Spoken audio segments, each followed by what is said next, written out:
गणतंत्र दिवस के दिन दिल्ली में ट्रैक्टर परेड के नाम पर हिंसा फैलाने वाले उपद्रवी किसान अब दिल्ली पुलिस के निशाने पर हैं। परेड के नाम पर धोखा कर किसानों ने दिल्ली में जो तांडव मचाया है, अब पुलिस सूद समेत हिसाब बराबर करना चाहती है। हिंसा वाले दिन पुलिस के पास हथियार होते हुए भी बड़ी खामोशी से किसानों को मनाने की कोशिश की थी, लेकिन किसानों को पुलिस की बात समझ नहीं आई। लाल किला सहित पूरे दिल्ली में हिंसा की साजिश रचने वालों की पुलिस तलाश कर रही है। दिल्ली पुलिस ने आरोपियों की जानकारी देने वालों के लिए इनाम की भी घोषणा की है। इस दौरान पुलिस को सबसे ज्यादा तलाश लाल किले पर हिंसा की साजिश रचने वाले पंजाबी एक्टर दीप सिद्धू की है। सिद्धू इस पूरे खेल का मास्टरमाइंड बताया जा रहा है। रिपोर्ट्स की माने तो दिल्ली में हिंसा के दौरान दीप सिद्धू लाल किले में ही मौजूद था। इस दौरान वो किसानों के सामने भड़काऊ भाषण दे रहा था। पुलिस ने सिद्धू की जानकारी देने वालों के लिए 1 लाख रुपए का इनाम रखा है।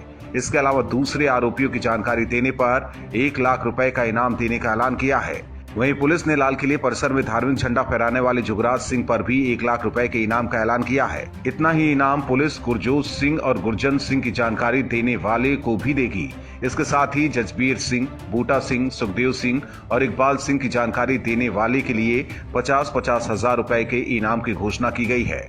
उधर पुलिस ने सिद्धू पर इनाम की घोषणा की है और सिद्धू पुलिस से डरकर सोशल मीडिया पर वीडियो जारी कर रहा है। बीते दिनों सिद्धू ने फेसबुक पर वीडियो जारी कर कहा है कि वो खुद पुलिस के सामने समर्पण करेगा। हालांकि ऐसा अभी नहीं हो सका है और सिद्धू बार बार अपना लोकेशन भी चेंज कर रहा है। कुछ समय पहले उसकी लोकेशन हरियाणा में थी, जो बाद में बदलकर पंजाब हो गई। हाल ही में पुलिस को उसके बिहार में होने की भी जानकारी मिली है। हालांकि अभी सिद्धू पुलिस की गिरफ्त से बाहर है और उसकी गिरफ्तारी पुलिस के लिए बड़ी चुनौती बनी हुई है। सिद्धू की गिरफ्तारी से किसान आंदोलन के और भी बहुत सारे राज बाहर आ सकते हैं।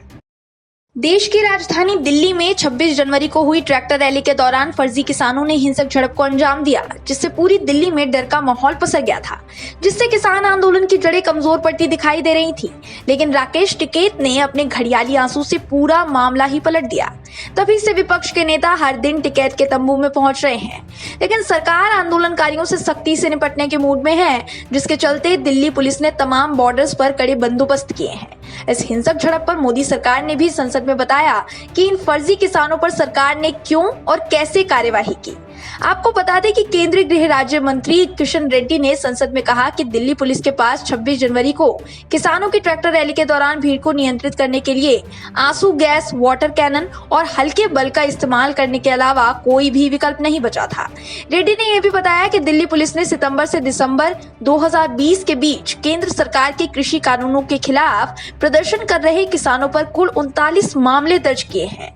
गृह राज्य मंत्री किशन रेड्डी ने सदन में एक प्रश्न के लिखित उत्तर में कहा, किसानों के खिलाफ आंसू गैस के इस्तेमाल और लाठीचार्ज का सहारा लेने के संबंध में दिल्ली पुलिस ने यह बताया है कि दिल्ली की सीमा पर ट्रैक्टर ट्रॉलियों में किसानों के बड़े काफिले ने जोर जबरदस्ती करते हुए पुलिस बैरिकेड्स को पार कर दिल्ली में प्रवेश करने का प्रयास किया। ये किसान नए कानूनों के खिलाफ प्रदर्शन कर रहे थे। रेड्डी ने बताया कि उन्होंने आक्रामक तरीके से दंगा करने की कोशिश की, सरकारी संपत्ति को नुकसान पहुंचाया और सरकारी कर्मचारियों द्वारा उनका काम करने में बाधा पहुंचाई। विपक्ष तो इस कोशिश में लगातार जुटा है कि किसान आंदोलन जारी रहे, लेकिन मोदी सरकार भी किसानों के नाम पर फायदा लूटने वालों की राजनीति का खुलासा करने में जुट गई है।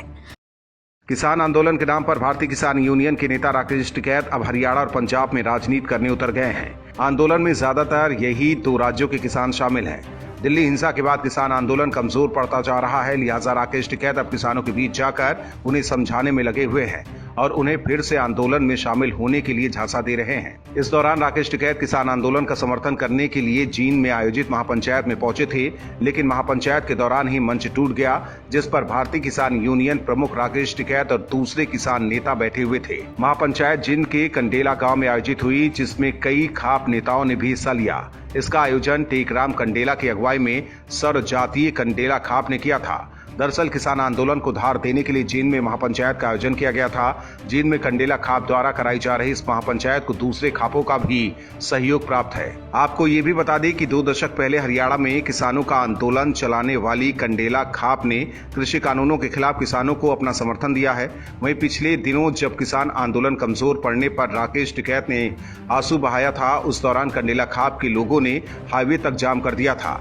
हालांकि भले ही राकेश टिकैत किसानों को दोबारा से साधने में लगे हुए हैं, लेकिन इस बार केंद्र सरकार भी पीछे हटने को तैयार नहीं है। वहीं सुप्रीम कोर्ट ने भी किसानों की ओर से दायर याचिका को खारिज कर एक बड़ा झटका दिया है, लेकिन किसान अभी भी दिल्ली से सटे बॉर्डर पर ही डटे हुए हैं। ऐसे में किसानों और केंद्र सरकार के बीच कृषि कानून को लेकर चल रहा घमासान इतनी जल्दी खत्म होता हुआ नजर नहीं आ रहा है।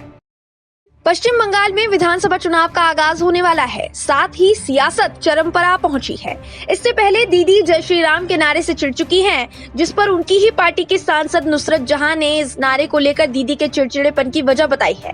जी न्यूज ने टीएमसी सांसद नुसरत जहां से आने वाले चुनाव को लेकर इंटरव्यू लिया, जिस इंटरव्यू में नुसरत जहां भी दीदी की ही भाषा बोलती नजर आई। इस इंटरव्यू में नुसरत ने बीजेपी पर कई आरोप लगाए, साथ ही बताया कि ममता बनर्जी को जय श्री राम के नारे से एलर्जी क्यों है। नुसरत ने कहा, हमें राम नाम से कोई परेशानी नहीं है, लेकिन बीजेपी ने नेताजी के जन्म समारोह को अपना इवेंट बना दिया। क्या राम का नाम आप किसी को चिढ़ाने के लिए लेते हैं? राम के अलावा बाकी भगवान के नाम से परहेज क्यों? नेताजी बोस के कार्यक्रम में मुख्यमंत्री ममता बनर्जी का अपमान किया गया था। बीजेपी ने इस कार्यक्रम को राजनीतिक इवेंट में बदल दिया। उन्होंने कहा कि जय श्री राम बीजेपी का स्लोगन नहीं है तो माँ माटी मानुष टीएमसी का भी नहीं है। दरअसल हाल ही में बीजेपी ने ऐलान किया है कि बंगाल में लव जिहाद पर बीजेपी कानून लाएगी। इस मुद्दे पर पूछे गए सवाल का जवाब देते हुए नुसरत जहां ने कहा, किसी को भी दूसरे का जीवन निर्धारित करने का हक नहीं है। रहना, खाना या शादी करना सबका निजी अधिकार है। शादी का फैसला व्यक्ति का निजी अधिकार है। हालांकि जय श्री राम के नारे को लेकर ममता की चिड़चिड़ाहट पर नुसरत जो भी कहें, बीजेपी आरोप लगा रही है कि एक समुदाय को खुश करने के लिए ममता बनर्जी जय श्री राम के नारे से चिढ़ती हैं। आखिर वोट बैंक का जो सवाल है, चुनाव से पहले ही ममता दीदी का पाला खाली होता दिखाई पड़ रहा है और ये सभी बागी नेता बीजेपी की ओर अपना रुख तय कर रहे हैं। लेकिन दिलचस्प बात यह है कि दीदी और नुसरत जहां समेत टीएमसी के नेता बयानों से लेकर नेताओं को पार्टी से जाने से रोकने तक डैमेज कंट्रोल करने में जुटे हुए हैं, लेकिन बावजूद इसके बीजेपी आने वाले चुनाव में हर दिन जान फूंक रही है।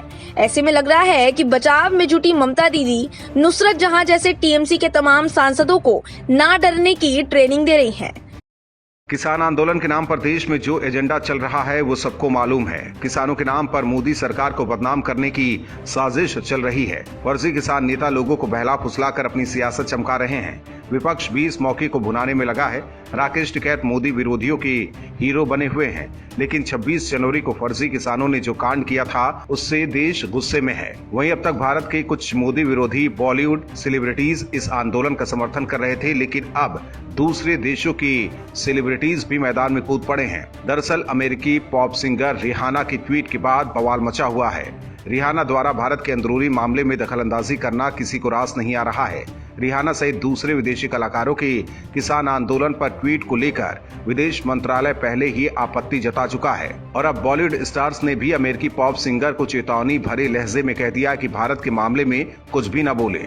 दरअसल पॉप स्टार रिहाना के अलावा ग्रेटा थनबर्ग सहित कई इंटरनेशनल एक्टिविस्ट किसानों के समर्थन में ट्वीट कर रहे हैं। रिहाना के बाद पॉर्न स्टार मिया खलीफा ने भी इस मामले पर ट्विटर पर लिखा था।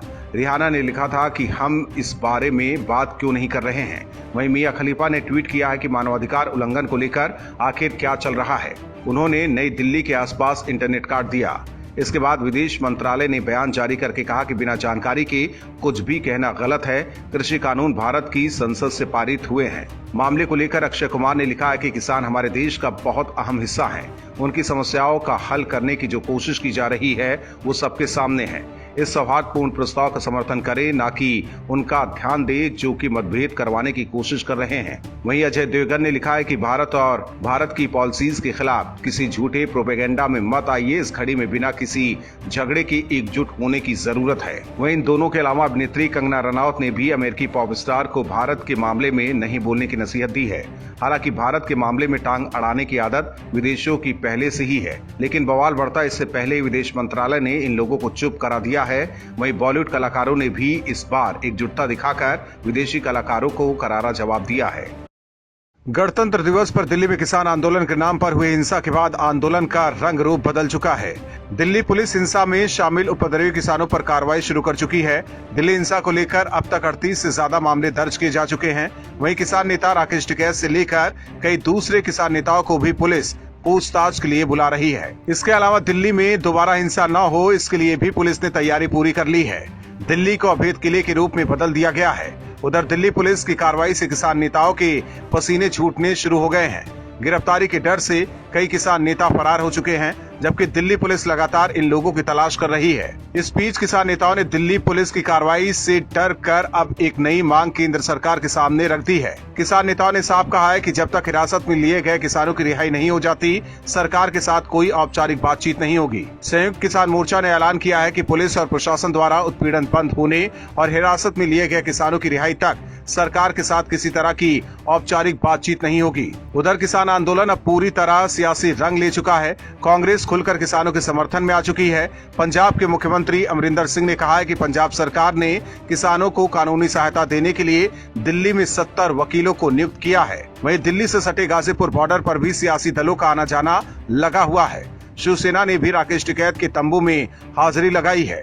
शिवसेना सांसद संजय राउत ने टिकैत से मुलाकात की है। टिकैत को मोदी विरोधियों का भरपूर समर्थन मिल रहा है, लेकिन दिल्ली हिंसा और विपक्ष की किसान आंदोलन पर राजनीति को देखते हुए अब केंद्र सरकार भी सख्त हो गई है। सरकार अब किसानों से ज्यादा बातचीत के मूड में नहीं है, जबकि किसान संगठन कानून निरस्त करने की मांग पर अड़े हैं। ऐसे में दिल्ली हिंसा के बाद किसान आंदोलन लंबा खिंच सकता है। वहीं दिल्ली बॉर्डर पर पुलिस ने सुरक्षा के जो बंदोबस्त किए हैं, उससे तो यही लग रहा है कि कुछ बड़ा होने वाला है। इसकी भनक आंदोलनकारियों के नेताओं को भी लग गई है।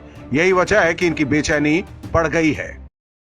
महाराष्ट्र में बीजेपी ने उद्धव सरकार को आड़े हाथों लिया है। वैसे तो मुख्यमंत्री उद्धव ठाकरे हिंदुओं और हिंदू राज्य का राग अलापते रहते हैं, लेकिन इस बार एक शख्स उन्हीं के राज्य में हिंदुओं पर सवाल खड़े कर गया, लेकिन उद्धव सरकार ने कोई कार्यवाही नहीं की। इस पूरे मामले पर महाराष्ट्र के पूर्व मुख्यमंत्री देवेंद्र फडणवीस ने आग बबूला होकर बयान जारी किया। पूर्व मुख्यमंत्री देवेंद्र फडणवीस ने एल्गार परिषद के हालिया भाषण पर कहा कि शर्जील उस्मानी नाम का एक शख्स भयानक सोच के साथ पुणे आता है और हिंदुओं के लिए खतरनाक बातें कहता है। ऐसे में राज्य सरकार को उसके खिलाफ कार्यवाही करनी चाहिए। उन्होंने सवाल किया कि क्या महाराष्ट्र में मुगल शासन है कि कोई भी हिंदुओं का अपमान कर सकता है और कोई कार्यवाही नहीं की जाती है। अगर राज्य सरकार उसके खिलाफ कोई कार्यवाही करने में विफल रहती है तो हम मान लेंगे कि सरकार उस्मानी के साथ है। फडणवीस के इतना कहते ही शिवसेना में हड़कंप मच गया। हिंदुओं के खिलाफ आपत्तिजनक बातें कहने के मामले में उस्मानी पर एफआईआर दर्ज कर ली गई है और एफआईआर दर्ज होने के साथ ही शिवसेना सांसद ने आनन फानन में बयान जारी कर दिया है। राउत ने कहा कि महाराष्ट्र सरकार अपना काम कर रही है। जहां भी हिंदुओं का या किसी समाज का अपमान होगा तो इसके लिए कानून भी है और डंडा भी है। महाराष्ट्र में कानून का भी राज है और शिवसेना का भी। देवेंद्र फडणवीस को यह पता चलेगा कि क्या एक्शन लिया है, चाहे कोई एक्ट्रेस हो या कोई टीवी एंकर। जिसने भी महाराष्ट्र समाज के खिलाफ जहर उगला है उसके खिलाफ कार्यवाही हुई है। महाराष्ट्र में आकर हिंदुओं के खिलाफ, महाराष्ट्र के खिलाफ या किसी समाज विशेष के खिलाफ कोई जहर उगलता है तो इसका जवाब देने के लिए हम लोग हैं, कोई चिंता ना करे। दरअसल 30 जनवरी को पुणे में एक सम्मेलन आयोजित किया गया था, जिसमें अरुंधति रॉय समेत तमाम बड़े अधिकारी और उस्मानी भी शामिल थे। इस सम्मेलन में सबको संबोधित करते हुए शर्जील उस्मानी ने हिंदुओं को लेकर कई आपत्तिजनक बातें कही। उस्मानी ने कहा, हिंदुस्तान में हिंदू समाज सड़ चुका है। जुनैद को चलती ट्रेन में मारते हैं, कोई बचाने नहीं आता है। ये जो लोग लिंचिंग करते हैं, कत्ल करते हैं, अगले दिन फिर किसी को पकड़ते हैं, फिर कत्ल करते हैं और नॉर्मल लाइफ जीते हैं। बता दें कि शर्जील उस्मानी अलीगढ़ मुस्लिम विश्वविद्यालय का पूर्व छात्र रहा है। शर्जील उन लोगों में से एक है जिन्होंने अलीगढ़ मुस्लिम यूनिवर्सिटी के कैंपस में सीएए, एनआरसी, एनपीआर के खिलाफ विरोध किया था। इसके बाद शर्जील को पिछले साल दिसंबर में उसके घर से गिरफ्तार किया गया था।